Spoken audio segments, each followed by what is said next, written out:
2023 here with your live show. We're live 7 days a week, 365 days a year. I've been MIA the last few days. I've been traveling, bad internet, the whole thing, and just, traveling type schedule. Yesterday, I got back here at home. I thought I was on the show, but I guess I clicked on the wrong link and I thought the show was over. It told me the show only ran 29 minutes. But I guess that was Saturday's show. So we're going to reformat the weekend show.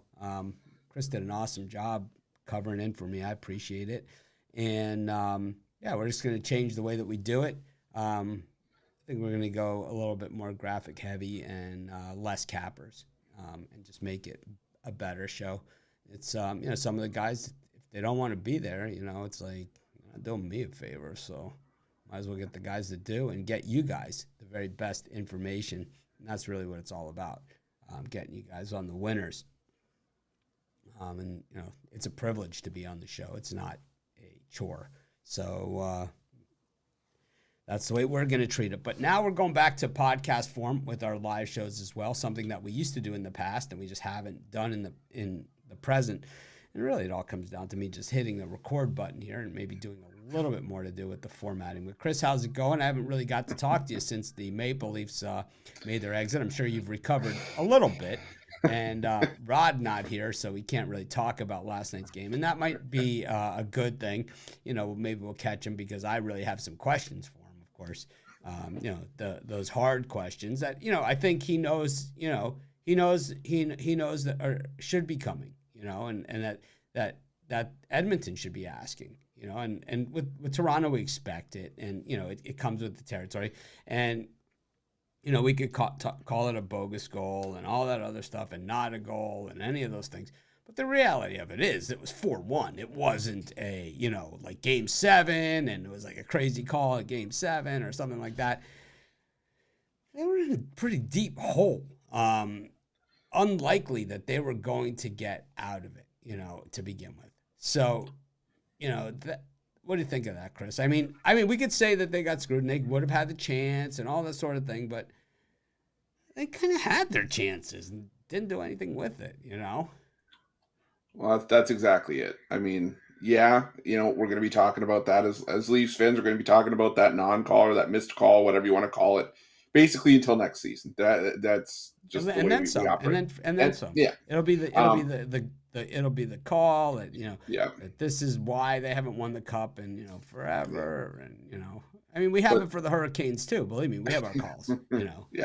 I've got my whole long list of calls. We had we had the touchdown that we had the game-ending play that wasn't the game-ending play. Pass interference called after the coaches had shooken hands in the middle of the field. It's where we lost the national championship. So believe me, we've been through the bad calls. But the reality of it is, we had 60 minutes plus an overtime to put that game away too. Well, that's exactly it. And that's what I was going to say. It was self-inflicted. I mean, you're not going to win a ton of hockey games when you've scored 2 goals in 7 straight games. That's just the long and short of it. So, yeah, they played well. Joseph Wall, the backup goalie, did admirably to step in. He played well. It was just bad bounces, and the Leafs not realize. Well, I think now they have to realize that hey, it's nice to win one series, to shut people up that say, oh, they didn't win a series in 19 years. But now you got to realize that if you're going to win a Stanley Cup, you're only a quarter of the way there. Teams win first round playoff series all the time. Every year, 8 teams win a first round playoff series. You can't just treat that like you won the whole thing. So next year we'll see, but yeah, this year is still a little fresh, but it's okay. It's starting to get over it. I think for the Leafs, like I said, it is expected, and it comes with the territory. And, I begged Chris not to get sucked in. Don't let them suck in. Don't let them suck in. He had that 4-letter word, just living with him, which, will cripple you, mentally, physically, pretty much every which way. And that is hope.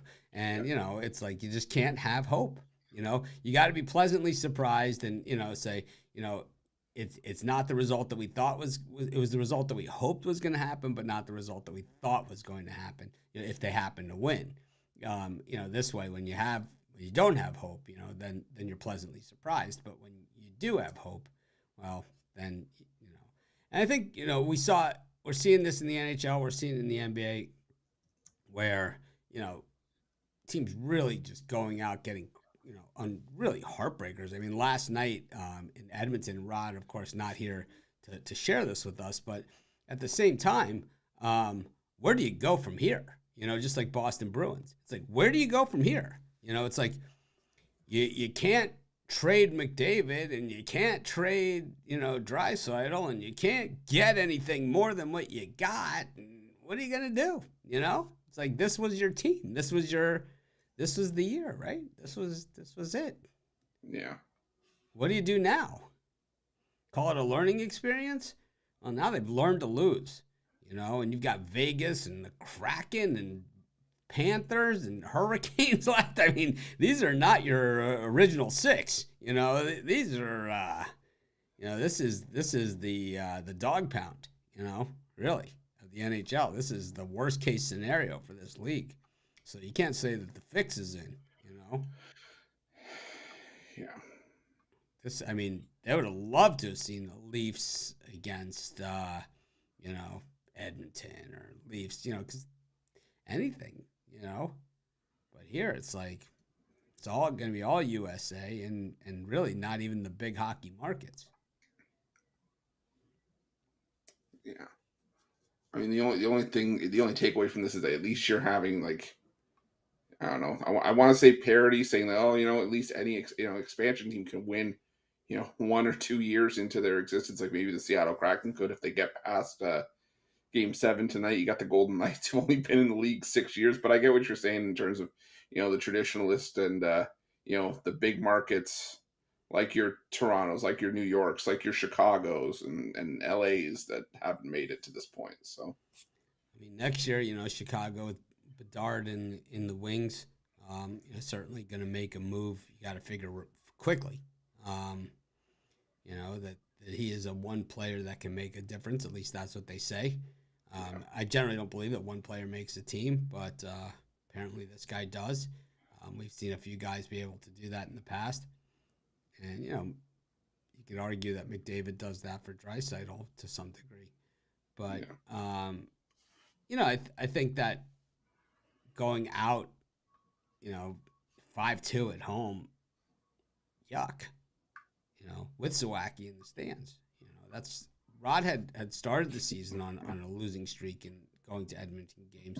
And now he finishes it, really in the most disappointing fashion he could possibly end it. He bookended it. Yeah, he really did bookend it. And, I remember it was the Binnington shutout that he started the season with. He claimed Binnington was going to win the best goalie of the year, whatever that. Remember that? Yeah. Stood on his head. Yeah. And it ends unceremoniously, with Vegas basically just skating circles around these guys. Do you think Edmonton went in there with a little overconfident in that game? I don't know if I'd call it overconfidence. Thought maybe they were prepared for this series to go 7. I think a lot of folks were expecting this series to go 7, but I'll tell you, Vegas it had gone back and forth. You hadn't had back-to-back winners, I think, in the previous 8 meetings. So I think Edmonton was. I think they were closer to thinking that they were going to get it done rather than thinking that it was going to go be done in 6. But again, it's just the bounces. Jonathan Marchessault putting on a show, I'll tell you. Second period hat trick. We've got NBA to talk about as well now that the Final Four in the NBA have been set. But let's look at tonight's NHL game. We got a massive favorite here in this game, and the odd thing is that while it's 3 games apiece and it's Game 7 and all that kind of stuff, oh man, you got one of the best road teams in the NHL here, getting 2-1 on your money. I certainly can't control myself in this situation. I mean, how about you, Chris? Do you think that that Dallas is a worthy -195 favorite in this game? And of course, the total is a foregone conclusion at 6. We know it's over. I mean, it's like, why do they put the 6 on it? You might as well put the 8 on it. Just put the snowman out there. I mean, come on, humor us. Throw the snowman out. Try and get some under action. Yeah, no, I'm with you. I can't help myself either. Plus 165 in a game 7. I think we can get better than that if we wait and shop. Yeah, It just I seems mean, public heavy on this thing. I think the narrative obviously is that game 7. You'd think that some games are going to be close. It wasn't like that in the Sixer game yesterday. We'll talk about that after, but I don't get it. I know it's the Dallas Stars and being at home and everything, but like you said, Seattle Kraken were the best road team, or at least profit wise, in the NHL this season. They've gone on the road and taken care of business multiple times in the playoffs. They won game 1 in Dallas. They won I think 3 times in Colorado in the first round. This has been a home team dominant series between these two, but yeah, I can't pass up this plus money with the Kraken. The Kraken. Pretty amazing though that these first timers, these you just don't see it in a lot of sports where expansion teams rise up this quickly. Yeah, and I think there's something to be said either about the overall quality of the league or maybe the way they do the expansion draft or something. I don't know what it is, but I don't know, man. Expansion teams, they're not supposed to be this good. Yeah. It's kind of the idea of the expansion of having an expansion team is getting those few years of pain and suffering, get used to what it's like to be a Detroit Lions fan or something like that. It's all part of it. Yeah, I think it's a little bit of everything. I think it's a little bit more the way they do the expansion draft is you leave more top end talent open to be selected. Yeah, you can't protect as many players, right? Yeah, and you also, even if you also factor in sometimes with the salary cap.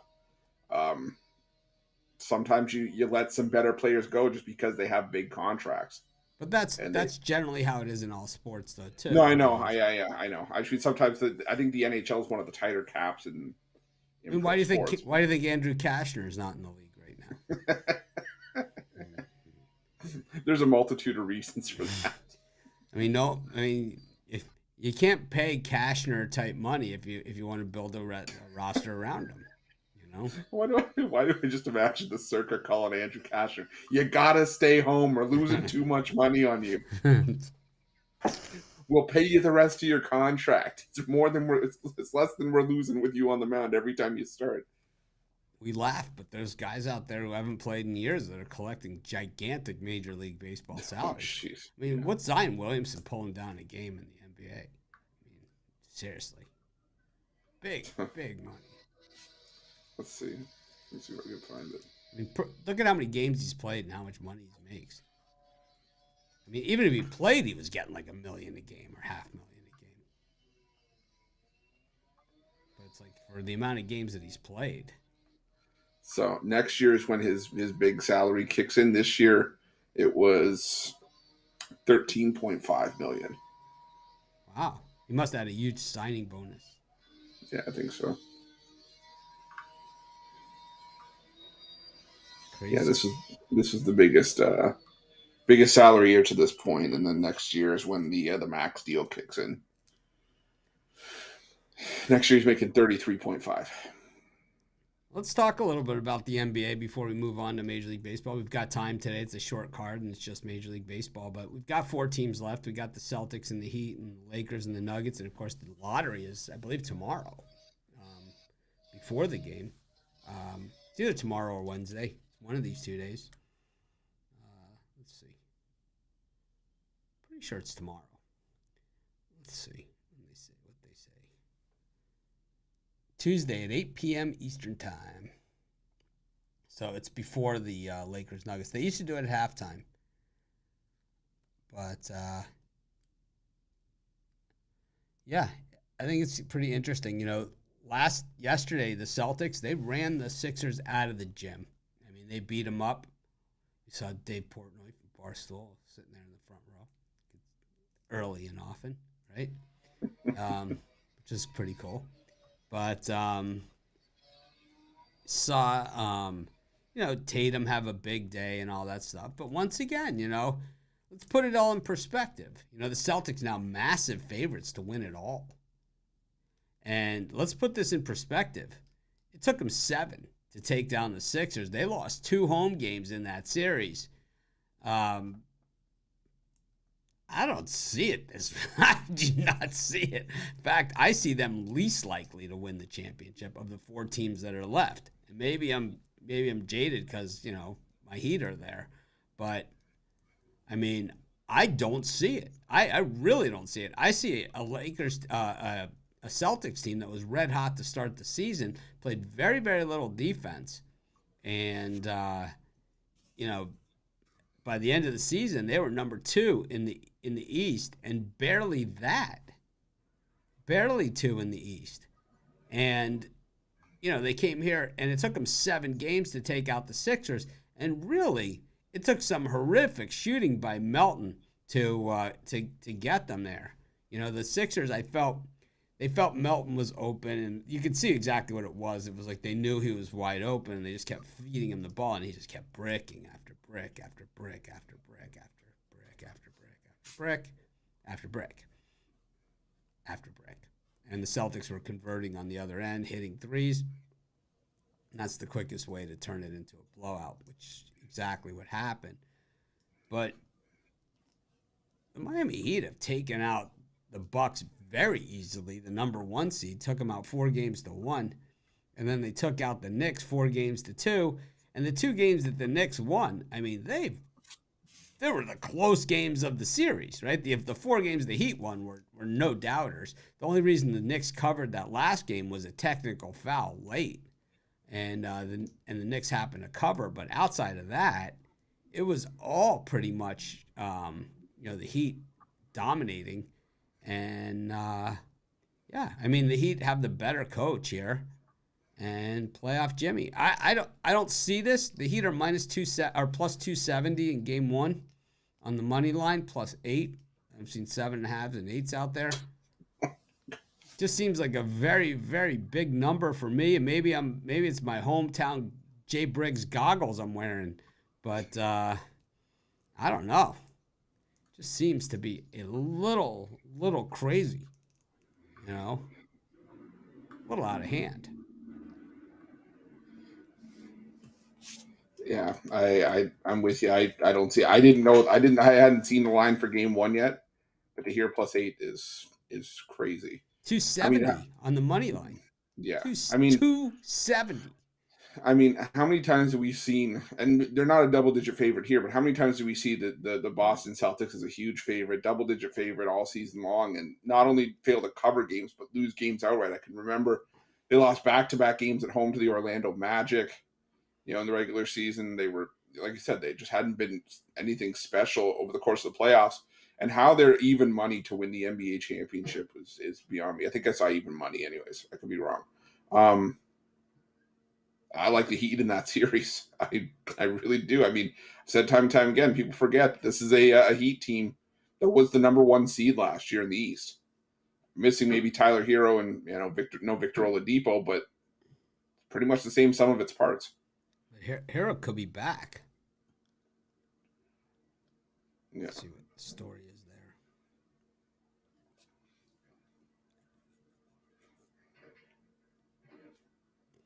Yeah, it's at 7.5 now, and I'm showing the Heat 250, but I got better than that when I put it in. Which, I mean, I saw that number. I did double check. I did the Ninos.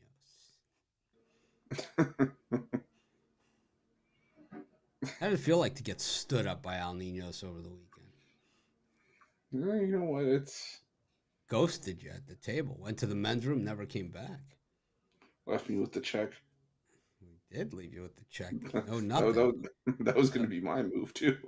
No text, no phone call, no nothing. Crazy. Right? At a certain point, you have to accept your fate, and that was mine.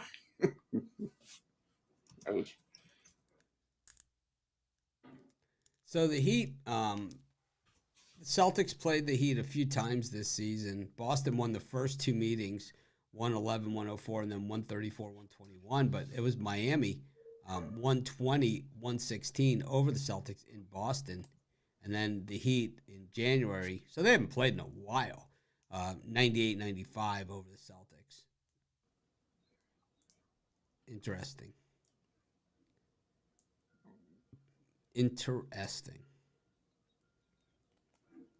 These teams actually match up real well against one another. Now we got the Nuggets and the Lakers. Of course, we'll talk about this one again tomorrow, but, LeBron James, 5.5-point dog in game one in what probably is going to be a bit of a dogfight game. This is the most days off they've had in a while. The Lakers had some favorable scheduling all along in this one, where they got some pretty good rest, and they certainly took advantage of it. And the thing is, in this Lakers, the Lakers, we saw it with the Sixers yesterday, where Melton was wide open. They were covering Harden and Embiid, and left Melton wide open. He couldn't hit the shots. The Lakers have had a few other guys that have been wide open, outside of Davis and James, when they're covering them like no one's business, and these guys are hitting. That's the difference here. It was Walker and it was Reeves, been the difference makers for them. So on the other side, this is the healthiest we've seen the Nuggets in the playoffs in forever, really ever. In the Joker administration, right? Mm-hmm. It's like normally it's him and a bunch of replacements.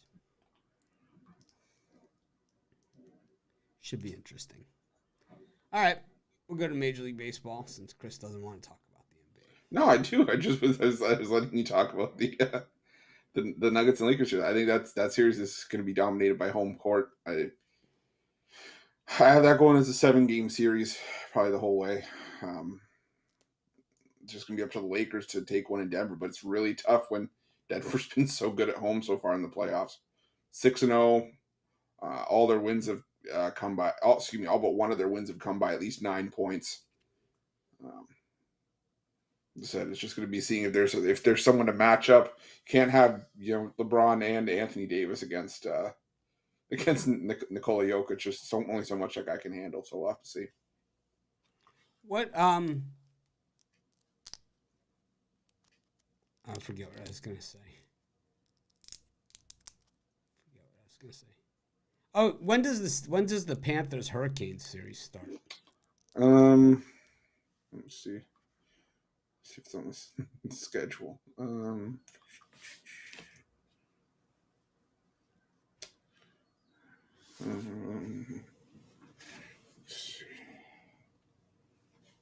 know if they announced a date for it yet. I think they were waiting to see how this rest of the series shook out. I want to say Thursday, but I could be wrong.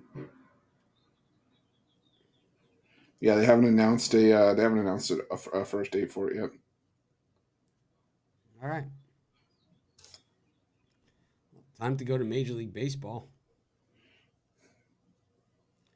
Nationals against the Mets. Orioles against the Angels, and the Blue Jays against the Yankees. What do you think of these?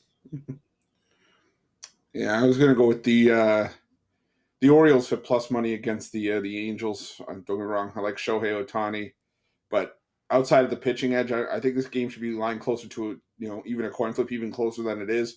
Grayson Rodriguez hasn't pitched terribly. He's allowed two runs or less in 3 of his last 4 starts, and right now the Orioles are just hitting right-handed pitching fairly well. And Shohei Ohtani hasn't been as sharp in his last 3 starts. I think he's given up at least 3 runs in each of the last 3 starts. Total of 12 runs in his last 3. So the Orioles can keep it close. I think the Orioles have the better bullpen here. I think the Orioles find a way to get the job done at plus money. So give me Baltimore.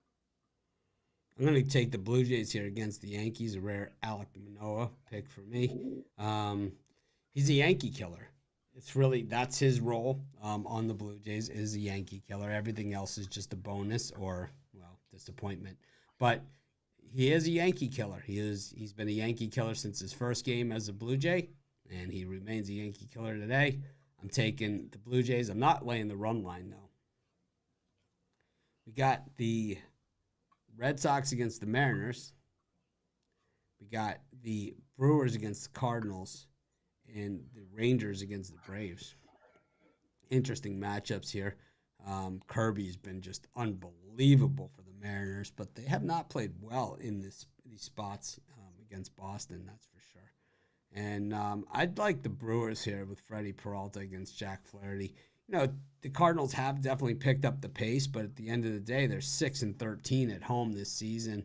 And, you know, most of those games that they played against really have kind of lucked out against bad bullpens. They killed me in Boston. That Chris Sale game on Saturday, really one of the tougher losses I've taken in quite some time. But, I'd take one of those, twice a week. But that one was just brutal, That was a brutal one. And Flaherty, a lot of guys on base, So I'm gonna take the Brewers here. I think Freddie Peralta. We know he has a good he strikes out a lot of guys, and I think he's gonna be just fine here. I'll take Freddie. The hell you doing over there? Rufo's always jackhammering in the middle of the show. I honestly have no idea what people are doing. Who the hell is jackhammering? At 11:07 in the morning. I should go outside and start shaking my fist. Yeah, I'm gonna go with the Texas Rangers here. Try to make it quick. They're clearly not stopped. I'm gonna go with the Texas Rangers here. Charlie Morton just has not been the same pitcher on the road. I know the Braves still 15-6 on the road this season, coming off that sweep against Toronto. And Texas, tends to play their better baseball at home. Like I said, Charlie Morton last year his ERA was almost 3 runs higher on the road than it was at home. And this year it's not as bad, but it's still higher on the road. So I'm going to take the Texas Rangers at plus money here. Got the Astros and the Cubs, the Rockies and the Reds, and the Padres and the Royals. And yes, rest in peace, Doyle Brunson, true legend. I always like guys that change the game, no matter what their thing is. And Doyle Brunson's certainly one of those guys. Everyone started playing 10-2, thinking they could win. It's like the problem with that is they're not Doyle Brunson. It's like that was always the issue. Anyways, we got these three. Chris, what do you think?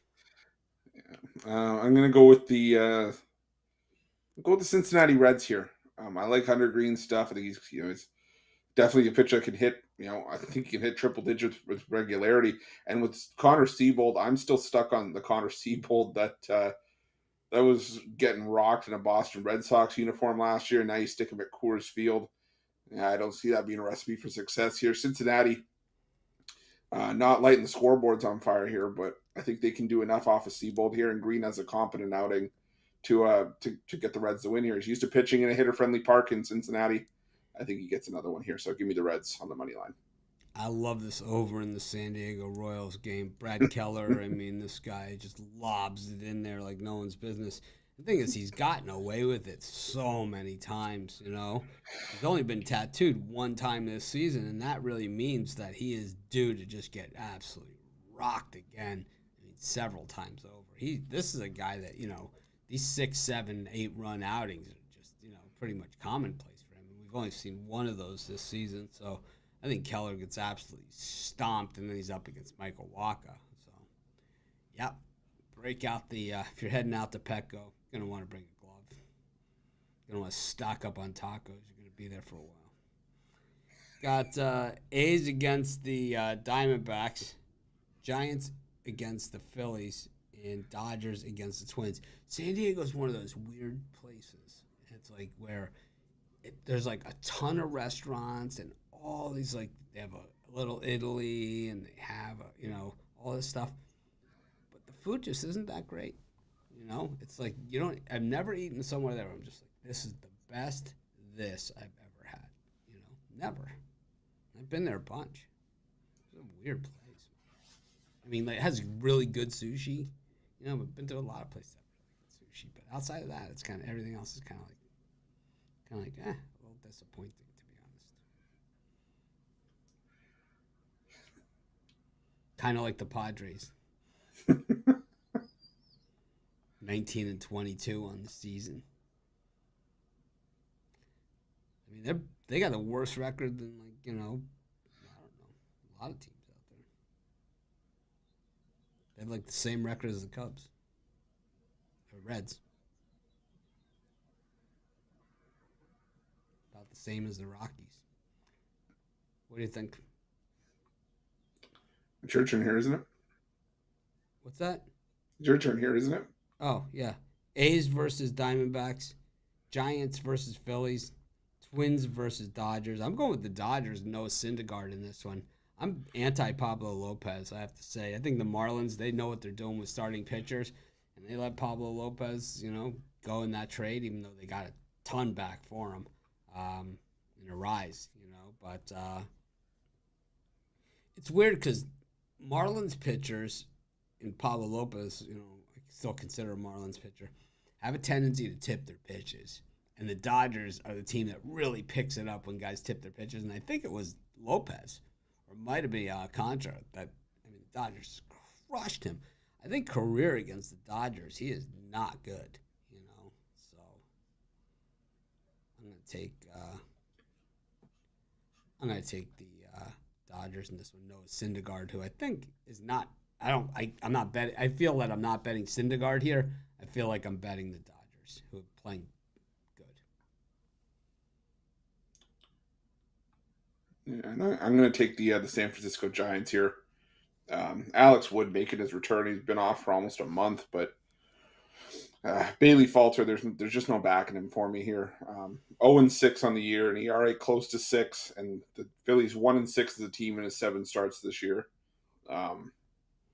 This hasn't pitched well, and I don't expect that to change here against the Giants. Phillies coming off of that 3-game set at Coors Field. I think this is just a tough travel spot for them. So give me the Giants in this one, -120.